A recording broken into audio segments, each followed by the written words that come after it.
Welcome back to another explainer. All right, let's get right into it because today we are diving into a really fascinating clash of worlds. We're looking at what happens when centuries-old legal definitions of cause and effect collide head-on with the hard mathematical reality of the internet. It's essentially a story about complex system science, the law, and the fundamental physics of how information actually moves. Okay, let's dive into this. The entire debate we're looking at centers around this absolutely brilliant analogy from Dr. Chen Jingyorn. He was facing a really serious legal charge over a single retweet, and his defense was just stunning. He argued that just as one person exhaling carbon dioxide cannot be sentenced to life in prison for global warming, an average user's single retweet literally cannot mathematically cause system-wide internet chaos. It's a quote that perfectly sets the stakes for the scientific journey we're about to take. So, here's our roadmap for today's explainer. We'll be hitting science meets legal causality, the illusion of perfect order, hubs versus peripheral nodes, network robustness and avalanches, and finally, a clash of paradigms. Starting off with Section 1, Science meets legal causality. Now, to really grasp the premise of Dr. Chen's case, specifically this charge of causing public order chaos, we basically have to look at two completely clashing worldviews. Traditional law, right? It expects a linear proof. Action A directly causes result B. Very straightforward. But science views a social media platform as a complex, adaptive system. In that world, outcomes are nonlinear, they're multivariable, and they're emergent. You simply can't draw a straight, simple line from one microscopic action to a massive, macroscopic system state.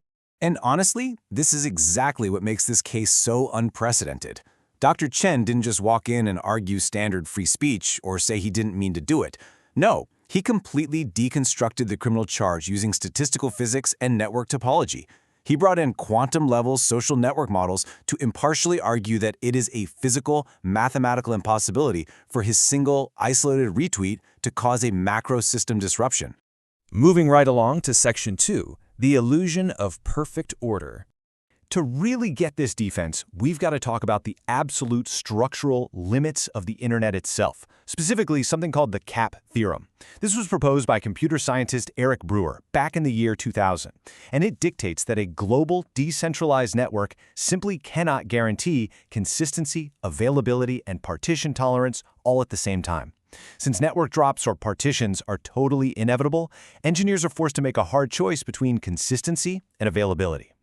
Now, what's really interesting about this slide is how social networks actually handle this trade-off. Think about it. To keep an app running smoothly for billions of people without crashing, platforms like Twitter or Weibo almost always choose availability. They deliberately sacrifice strict consistency, meaning, well, differing viewpoints, delayed timelines, asynchronous data. These aren't bugs. They are engineered structural necessities.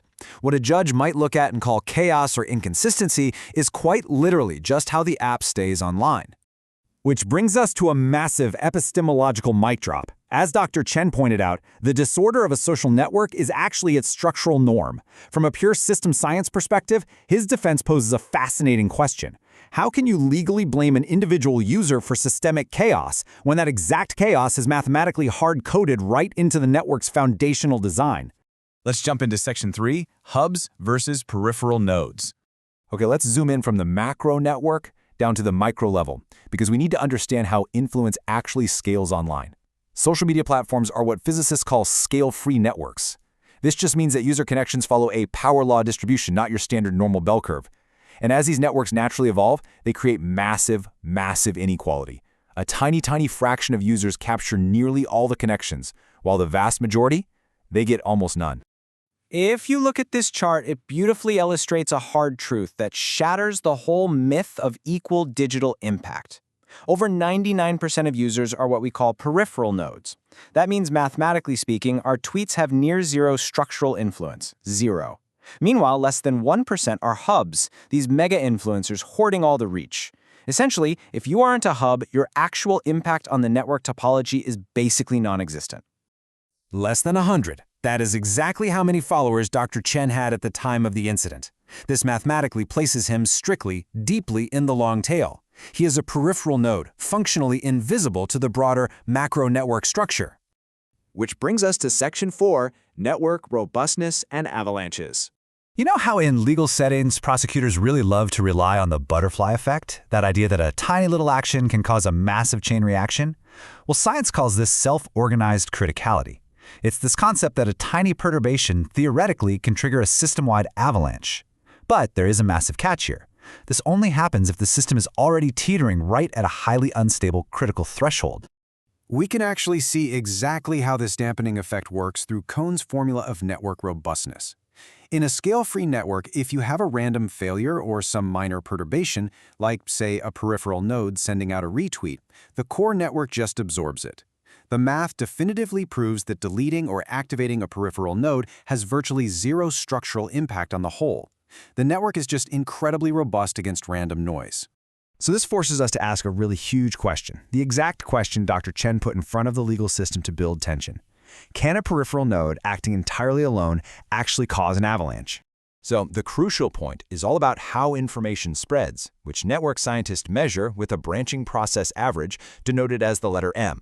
Now, for a peripheral node, like Dr. Chen, with under 100 followers, M is significantly less than 1. Think of it like a spark hitting wet wood. Every retweet generates fewer and fewer subsequent retweets until the cascade just exponentially decays right into a dead end.